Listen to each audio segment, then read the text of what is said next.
Welcome. I hope you're enjoying the day. We're going to be reviewing the 2018 AHA, American Heart Association, and ACC, American College of Cardiologists, along with several other organizations, guideline on the management of blood cholesterol.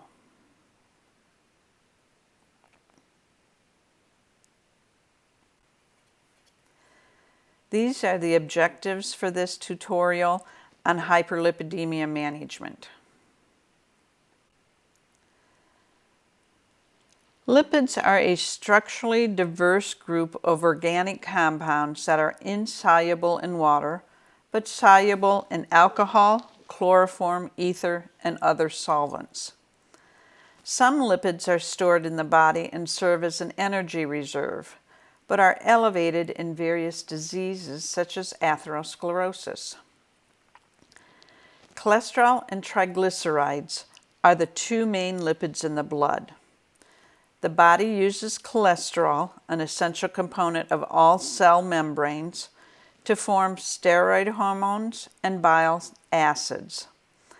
The liver produces most of the body's cholesterol, but an estimated 20 to 40% comes from food sources. Triglycerides are important in transferring energy from food into cells. As an independent factor, elevated triglycerides are associated with an increased risk of coronary heart disease. Likewise, the risk of coronary heart disease increases as blood cholesterol levels increase.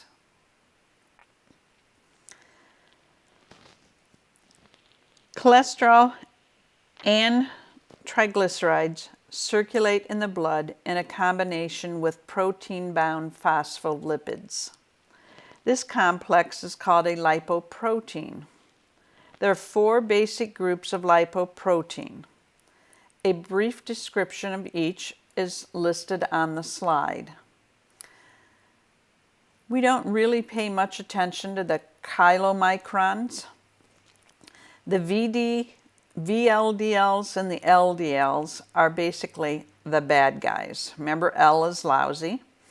The HDL is the good guys. H stands for happy or healthy.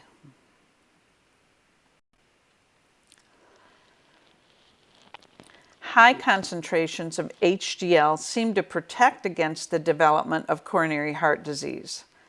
Experts believe that cholesterol and HDL, in contrast to that of LDL, does not become incorporated into the fatty plaques that develop in the lining of the artery wall.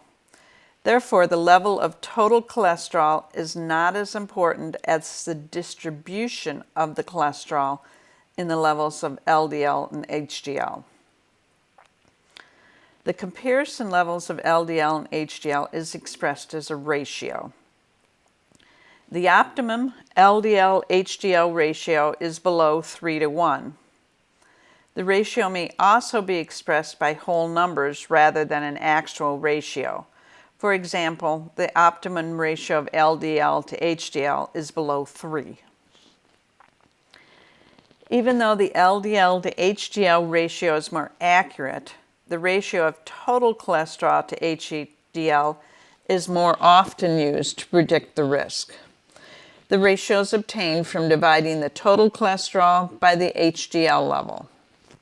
For example, if a person has a total cholesterol of 200 milligrams per deciliter and an HDL cholesterol of 50 milligrams per deciliter, the ratio would be stated as 4:1 or 4.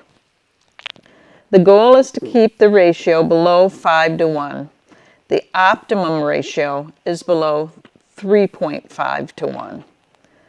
This is not the same as the LDL ratio, but is done more frequently because obtaining the total cholesterol is easier and cheaper. That is the way they are reported on our lab reports.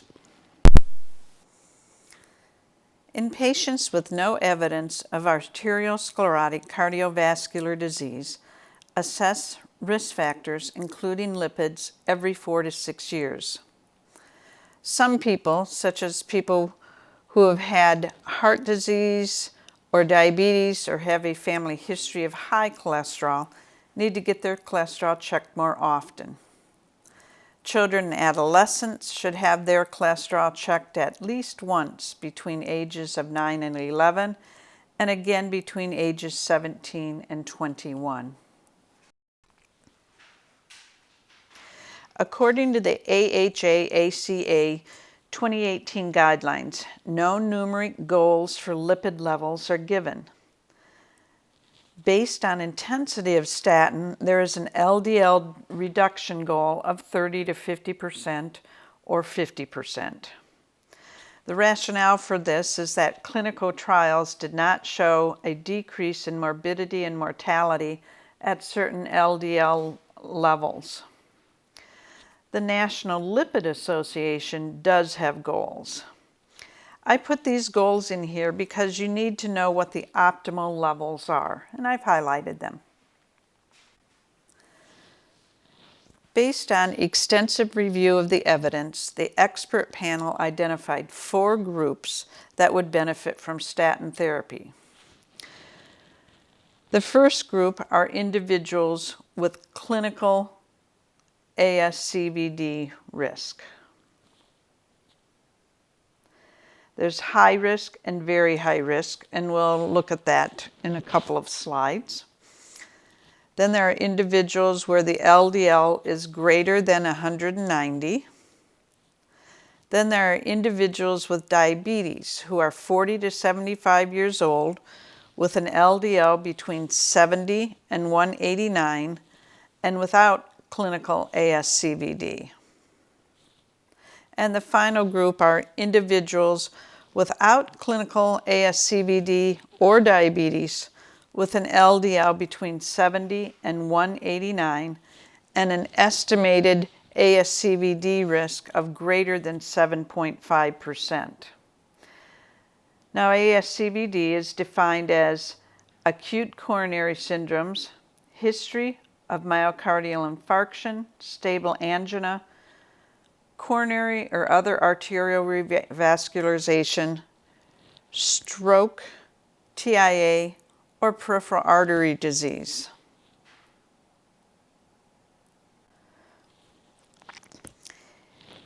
A healthy lifestyle reduces arteriosclerotic cardiovascular disease risk at all ages. In younger individuals, healthy lifestyle can reduce development of risk factors and is the foundation of ASCVD risk reduction.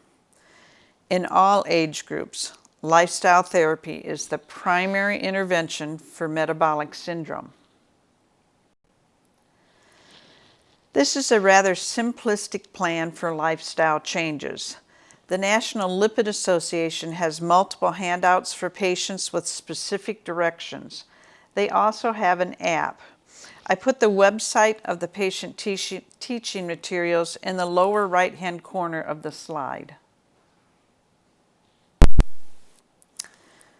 Who should be treated with a statin? The addition of a non-statin has not been proven to further reduce cardiovascular risk. Therefore, non-statins are no longer routinely recommended except in very specific situations. We will talk about each one of these groups. You are going to need to know this table. The first group. Very high risk includes a history of multiple major ASCVD events or one major ASCVD event and multiple high-risk conditions. These lists are on the next slide. In very high-risk ASCVD patients, it is reasonable to add ezetimibe to maximally tolerated statin therapy when the LDL level remains greater than or equal to 70. In patients at very high risk whose LDL level remains greater than 70 on maximally tolerated statin and ezetimibe therapy, adding a PCSK9 inhibitor is reasonable. Although the long-term safety, greater than 3 years, is uncertain and cost effectiveness is low,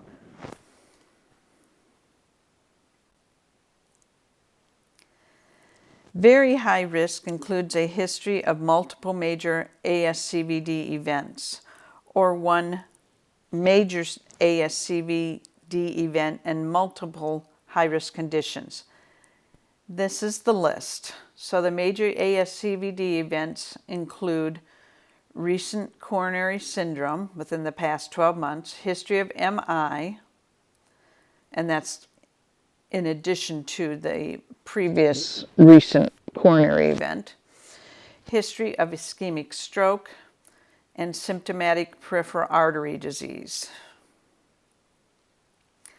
High-risk conditions are generally age, greater than 65 years of age, having a history of family hypercholesterolemia, history of prior coronary artery bypass or percutaneous coronary intervention outside of the major ASCVD events, diabetes, hypertension, chronic kidney disease, current smoking, persistent elevated LDL despite maximally tolerated statin therapy and ezetimibe, and a history of congestive heart failure.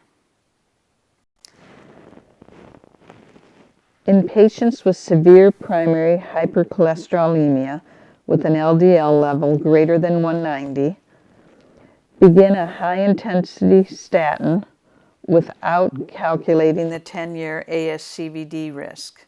We will talk about the calculation of that ASCVD risk later.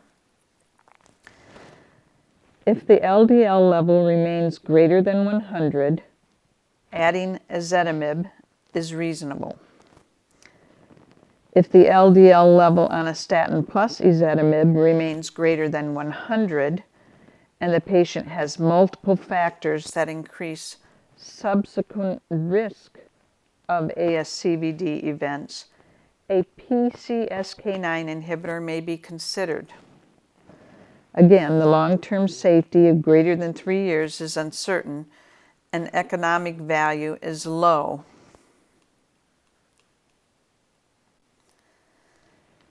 In patients 40 to 75 years of age with diabetes and an LDL greater than 70, start moderate intensity statin therapy without calculating the 10-year ASCVD risk.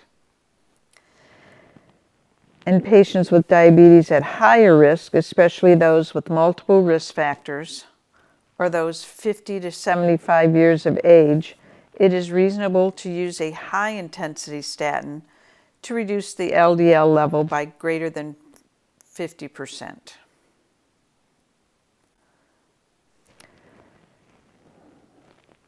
The ASCVD Risk Estimator Plus can be used to estimate the 10-year ASCVD risk.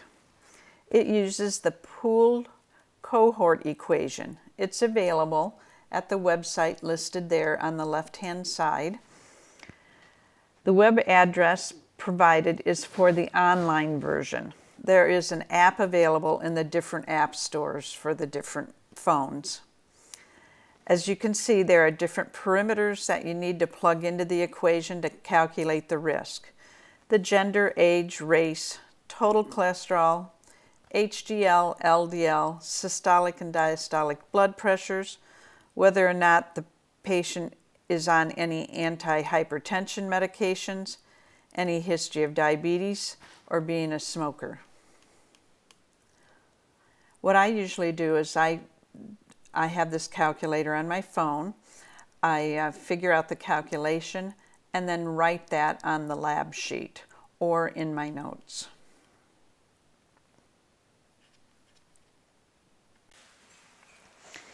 In adults 40 to 75 years of age without ASCVD and without diabetes and with an LDL level of 70 to 189 and with a 10-year ASCVD risk of greater than 7.5%, starting moderate intensity statin if a discussion of treatment options with the patient favors statin therapy.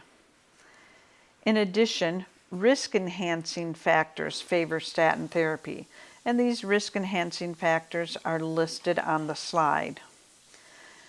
One thing I don't have on here is that if the risk status is uncertain, you can consider using coronary artery calcium to improve specificity. And I've never done that before, so you won't be tested on. This is a group of criteria that you can use to rationalize your choice to put your patient on a statin and he or she does not fit into one of the other 4 groups. This is using your clinical judgment on whether or not a patient needs to be on a statin.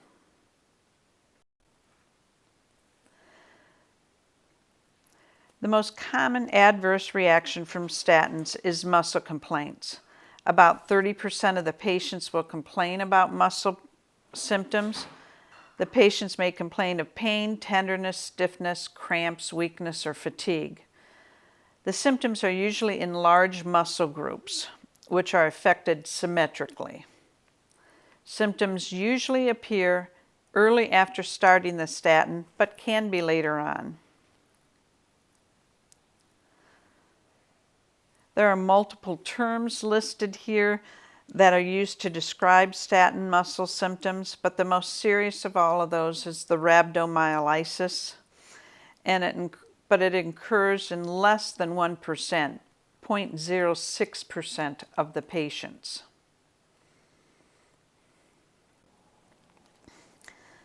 Statins are metabolized through the CYP3A4 pathway in the liver.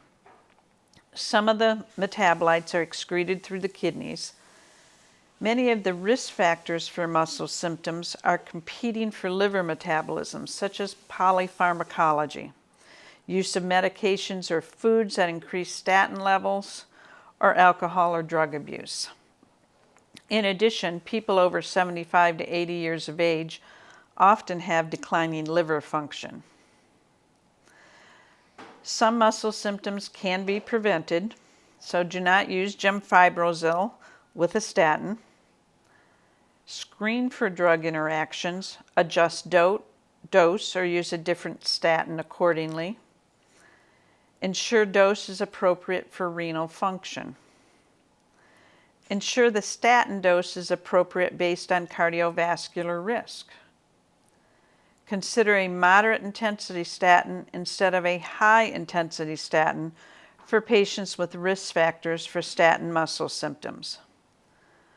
Avoid simvastatin 80 milligrams daily.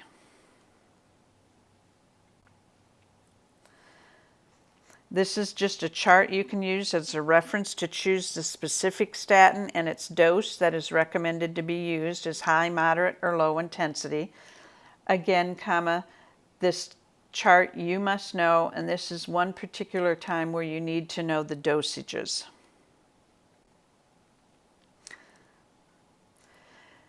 This is a combination of the previous tables. It lists the high-intensity statins and the patient subgroups for which the benefit of statins outweighs the risks. Note that secondary prevention has a different meaning than what nursing and public health uses. In the context of this, secondary prevention means preventing additional attacks of cardiovascular disease after the first attack has occurred. Likewise, this is a combination of the previous tables. It lists the moderate intensity statins and the patient subgroups for which the benefit of statins outweigh the risks. Again, the secondary prevention has a different meaning.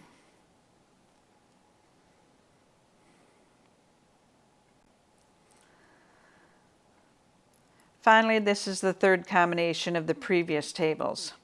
It lists the low-intensity statins and the patient subgroups for which the benefit outweighs the risks. Low-intensity statins are usually only used for patients who cannot tolerate higher doses. So this low ones, you probably don't need to know as much as the medium and highs. So if you're going to focus on medium and highs. Non-statin therapy includes bile acid sequestrants, cholesterol absorption inhibitors, which is ezetimibe, fibrates, and PCSK9 inhibitors. There really is very limited use for these non-statin therapies. Avoid initiation of gemfibrozil in patients currently on a statin due to the risk for rhabdomyolysis. Generally, the non-statins are currently added in select scenarios, beginning with ezetimibe, then PCSK9 inhibitors. Bile acid sequestrants are the third choice for patients who cannot achieve the appropriate reduction with a statin. Ezetimibe add-on is a reasonable second choice, and then if the LDL threshold is still not met, then a bile acid sequestrant can be considered. Consider use of a fibrate in conjunction with a low or moderate intensity statin when triglycerides are above 500 milligrams. And the benefits of reduction of ASCVD risk or triglycerides are deemed to outweigh the risks for adverse effects. So fibrates when triglycerides are greater than 500. I don't expect you to know these situations specifically. Keep the generalizations in mind of which drugs would be considered in what order. Review these guidelines for statin therapy monitoring. Only check the ALT at baseline and repeat if symptoms of hepatotoxicity occur. These symptoms may include unusual fatigue or weakness, loss of appetite, abdominal pain, dark-colored urine, or jaundice. The third one states to check creatinine kinase at baseline in patients at increased risk for myopathy. Note number 5, which states to check fasting lipid panel 4 to 12 weeks after statin initiation, then every 3 to 12 months.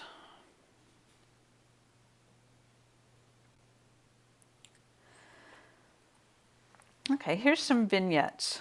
What is optimal intensity of a statin therapy for a 63-year-old man with an ST elevated MI? Or a 26-year-old woman with elevated LDL of 260? Was noted in her teens and it has a positive family history of coronary heart disease. And a 44-year-old woman with diabetes, well-controlled hypertension, and microalbuminemia. None of these need an ASCV risk calculation. The first man has clinical ASCVD, but is less than 75 years old, so he would need a high-intensity statin for optimal risk reduction. The 26-year-old woman has an elevated LDL, but she does not have ASCVD. She does have risk factors. She belongs in the second patient subgroup, and the recommended intensity of statin treatment for her is high. If her LDL levels remain very high after the intensity of statin therapy has been achieved, addition of ezetimibe may be considered to lower the LDL further. The 44-year-old woman with diabetes does not give us enough information. She would need a moderate or high intensity statin treatment. Since she has microalbuminuria, she is at greater risk for myopathy, so she should have a moderate statin intensity treatment. So I think these are pretty good vignettes putting together some of our information. And these are more like questions you would see on the exam. Okay, here's a 56-year-old African woman with multiple ASCVD risks. We have very little information to inform us in this scenario. So we know she has multiple risk factors, so we know she is not low risk for ASCVD. The pool cohort equations can be used to estimate the 10-year ASCVD risk for African American individuals. We do not know her personal characteristics that would inform the decision regarding safe statin use. We would need to know her past medical history, her kidney and liver status, LDL cholesterol, and medications she is taking at a minimum. There should be a clinician-patient discussion before statin treatment is initiated. This is a 38-year-old Caucasian man with a strong family history, yet his LDL is not above the 190. This gentleman does not fit into any of the 4 groups that would benefit from a statin. Additional factors that increase risk may be considered. In this case, we can use the LDL greater than 160 and a family history of premature ASCVD as factors to inform the decision about statin treatment. For this man, statin therapy for primary prevention may be considered after evaluating the potential for ASCVD risk reduction benefits, adverse effects, drug-and-drug interactions, and discussion of patient preferences. This is an example of work guidelines that inform clinical judgment but do not replace it. In summary, there are several factors to consider. Lifestyle modification remains the cornerstone to therapy. Download an app and document the 10-year ASCVD risk for your patients in the patient record. Greater emphasis on these guidelines is placed on randomized controlled trials and meta-analysis. Remember the 4 major statin benefit groups.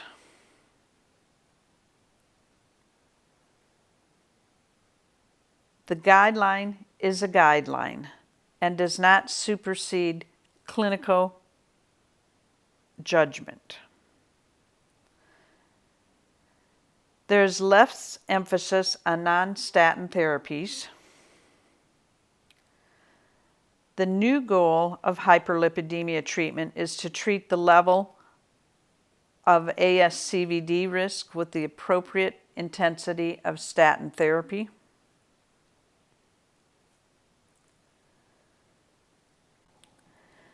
Thank you for your time and attention. Your patients depend on you.